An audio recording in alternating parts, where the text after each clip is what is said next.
Leonidas Issa, muchas gracias por esta entrevista que nos concedes a Deutsche Welle acá en la Basílica del Voto Nacional. Leonidas, la causa, ¿por qué el Ecuador se encuentra ahora casi llegando a las 3 semanas de paro nacional que ha desatado violencia, ha producido muertos, no hablemos de los heridos? ¿Qué ha originado esto en el Ecuador? La pobreza y la desigualdad. Eso es lo que ha provocado la movilización de estos 15 días. Esa pobreza, esa desigualdad, nosotros no creemos que podemos resolver en 10 puntos, pero es un aporte irrisorio para resolver esos problemas que estamos sintiendo la mayoría de los ecuatorianos. Entonces aquí no es un problema exclusivamente lo de combustible o de otras situaciones, sino tiene que ver el conjunto de lo que está afectando a la vida mismo en sí de todos los más pobres sobre todo. Y aquí en el Ecuador realmente hay indicadores muy espantosos. La pobreza rural llega hasta el 55%, en algunos lados casi el 70-80% de los comuneros han salido de las comunidades. ¿Por qué? Porque realmente la pobreza es muy profunda, ¿no? Entonces, por ello hemos recogido como los temas más sensibles y los que creemos que son la consecuencia de una política permanente, en este caso que benefician a unos pocos. De esos 10 puntos que tú mencionaste, el gobierno ha cumplido por lo menos 4, ¿no? No es suficiente eso para decir, bueno, ya el gobierno ha dado señales de querer atender a nuestras reivindicaciones, sentémonos a negociar y paremos la protesta. Nosotros hemos dicho que sí, por eso sentamos en una mesa de diálogo que parecería que es perpetrado por una planificación para desbaratar el diálogo. Cuando se sienta en una mesa de diálogo, ¿no es cierto?, se suspenden cualquier actitud beligerante de parte a parte. Se puede imaginar, de aquí salimos a las 10 de la noche, instalados en una mesa de diálogo, y es más, en una amabilidad de poder sacar las cosas. Después de ir acá, trasladaron un convoy de militares en la zona donde están ya 15 días de manera pacífica que han mantenido, no ha habido ningún conflicto. En esos 15 días llegaron y en este caso perpetraron con los convoys militares. ¿Qué significa eso? ¿Lo Ya en toman como una términos, provocación ustedes? absolutamente es provocación, pues, por favor. Pasaron lidiando 3 horas. O sea, en esas 3 horas que haya habido como resultado el deceso de la muerte de este sargento, responsabilidad absoluta del gobierno nacional. La versión del gobierno de que el convoy fue atacado por 100 indígenas. Están los videos a simple vista.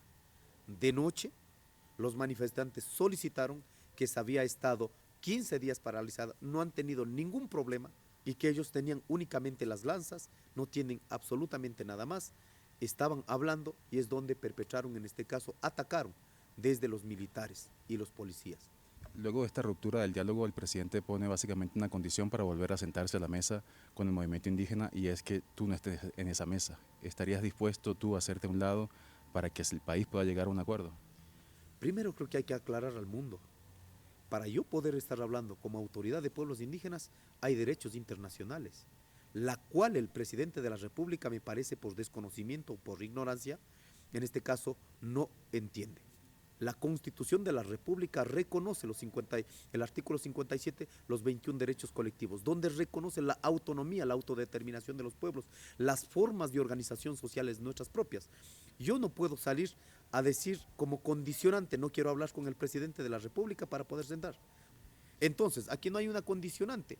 No es que es una cuestión de que yo me pongo a un lado o otro lado. No, no. Se está quitando autoridad y yo no voy a permitir que nos quiten la autoridad a los pueblos y nacionalidades. Y para sentarse entonces a negociar con el gobierno, ¿qué tiene que pasar ahora, Leonidas?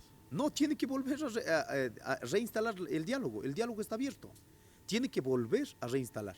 Por eso he dicho, ¿realmente se sienten incapacitados para dialogar conmigo? ¿Se sienten incapacitados en debatir conmigo? ¿Se sienten, tienen temor de debatir conmigo realmente? Porque lo que está diciendo es no con Leonidas, pero sí con los otros. O sea, ¿tienen temor a mí? ¿Ese es el problema? Si es que se sienten incapacitados, si es que no pueden debatir en este caso a través de la vocería principal, entonces su condición de incapacidad, la Constitución le garantiza, renuncie, señor presidente. Así de simple es esto. Estamos en el límite de la democracia. ¿Temes por tu seguridad en este momento, Leonidas? Absoluto. Tengo todos los días seguimiento mensajes directos de muerte, que están infiltrados policías militares, en este caso, que me van a hacer daño, únicamente piensan que es la vocería mía. No, si yo, cualquier cosa puede pasar conmigo, pero el movimiento indígena no va a bajar la cabeza, más bien en este momento la posibilidad, en este caso, de tranquilizar a la gente, mucho va a depender que no ataquen a sus dirigentes. Cuando el gobierno habla de la criminalidad, ¿no? En las manifestaciones, es cierto que ha habido vandalismo. Y el gobierno dice que la manifestación se le salió de las manos. ¿Hasta qué punto eso es cierto? ¿Hasta qué punto tú reconoces que hay una parte de la manifestación que ya no puedes controlar? No ha salido de las manos, hay una realidad. Debemos de entender dos cosas. Infiltración existe, pero también una parte de la sociedad está tan indignada que su única forma de demostrar su indignación es enfrentándola. Imagínense tener que vivir con hambre todos los días. Muchos jóvenes seguramente comen 2 veces al día, 1 vez al día. Cuando hay la posibilidad de que alguien está manifestando, simplemente se han sumado. Y en esos procesos, lógicamente, cuando alguien aviva esa indignación, acaban en enfrentamiento. Eso la reconocemos absolutamente que ha pasado en este proceso. Pero también en nuestras marchas se han infiltrado. Lo que pasó el día miércoles, cuando fuimos en una marcha, finalizamos totalmente de manera pacífica. Pero ¿qué pasó? Al final un grupo de jóvenes invitó a nuestros compañeros y fueron a acabar la fiscalía. ¿Por qué? Porque necesitan justificar la violencia del Estado. Muy honestamente, Leonidas, porque en todos los movimientos políticos hay fracturas internas, eso es natural, forma parte de la política. Hay fracturas ahora mismo en el movimiento indígena. En este momento siento que hay una cohesión fuertísima, no hay división. No ha habido siquiera la posibilidad de decir, oiga, cambiemos al presidente para que vaya a hablar otro. Todos han ratificado que hay una columna vertebral donde todos sostenemos colectivamente esta decisión. Y si eso sucediera, si te lo pidieran, o aunque no, si lo que bloquea el diálogo es que tú no te sientes en la mesa, ¿tú estarías dispuesto a hacerte a un lado con tal haya un diálogo y un acuerdo nacional? Si es que hay una decisión desde las bases y digan, ¿sabe qué? Por el bien o por garantizar este proceso de conclusión del diálogo, póngase a un lado con una autorización expresa de las organizaciones, de las 53 organizaciones de base, con sus 10 delegados, absolutamente claro. Y para que cese la protesta, ¿qué tiene que pasar? ¿Qué tiene que hacer el gobierno para que ustedes digan, bueno, se acabó el paro y vamos a otra forma de manifestación política para llegar a estos acuerdos? En el tema combustibles, es un insulto realmente los 10 centavos por las condiciones de pobreza que en este momento estamos, ¿no? Habíamos dicho muy bien, debería garantizar, hacer un esfuerzo el Estado ecuatoriano, ¿no? Un porcentaje realmente que permita ser representativo para los que estamos exigiendo. Que no tiene que ser necesariamente los 50 centavos, los 40 que faltan. No, eso también hay que decir claro, 40 centavos se ha puesto en la mesa. Por otro lado, ¿no es cierto?, resuelve 10 centavos, pero en ese proceso el Estado debe demostrar que hay un esfuerzo que lo hace, no simplemente cerrarlo así. Si ponían de pronto alguna referencia un poco más importante, yo creo que los que estábamos en la mesa, ok, se hubiera dicho, porque estamos en crisis, entendemos y toda la cuestión, pero que sea respetuoso. Y se hubiese acabado el paro. Efectivamente, porque ellos ya ofrecieron derogar el decreto 95, el decreto 151 que tiene que ver con petróleos y tiene que ver con la minería. Esos son los temas sensibles, pero en eso el gobierno ya dio respuesta.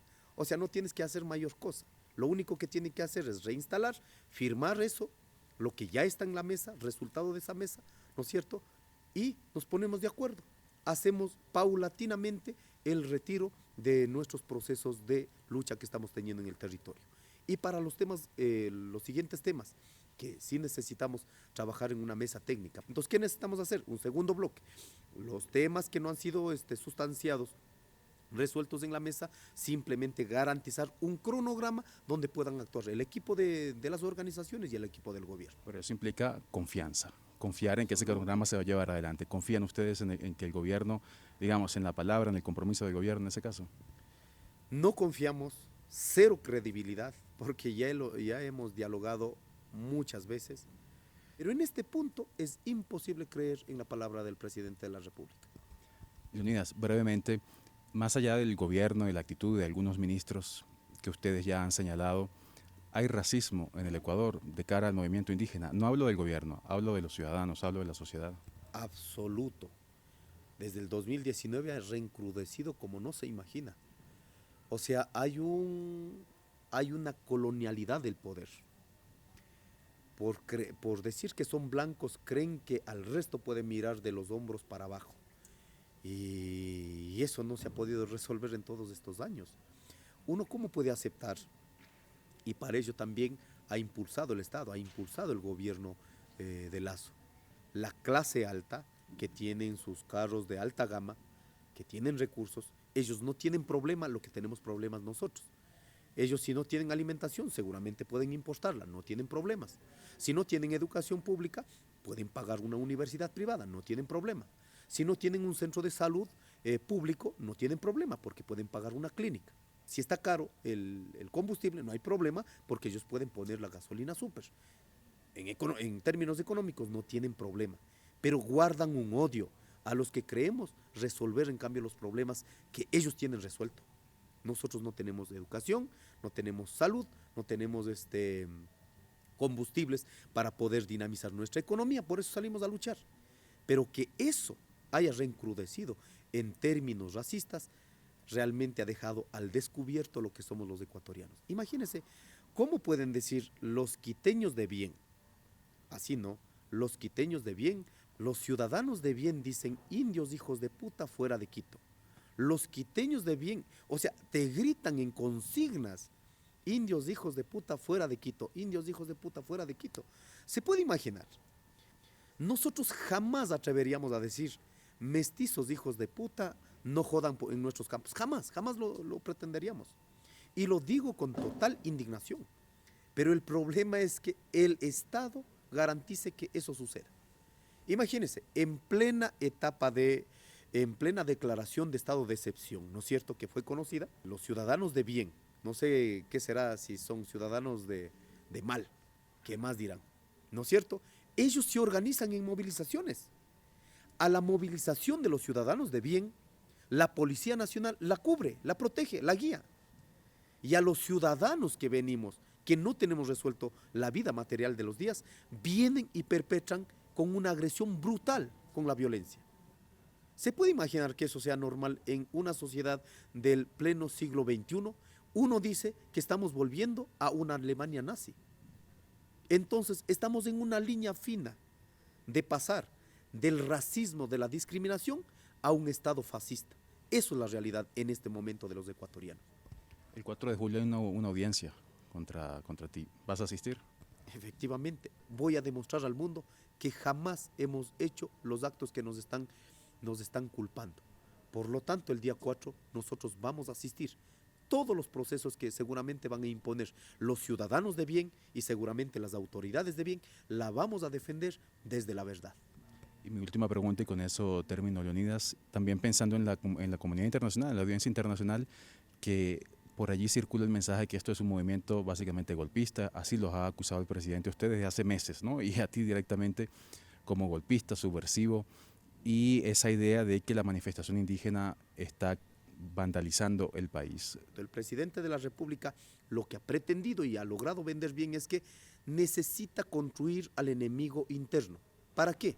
Para una vez construido el enemigo interno, en este caso, estigmatizar, perseguir, criminalizar y encarcelar. Esa es la lógica, en este caso, de los esquemas de seguridad que no está pasando solo en Ecuador, y hemos visto en Colombia y hemos visto en otros países latinoamericanos.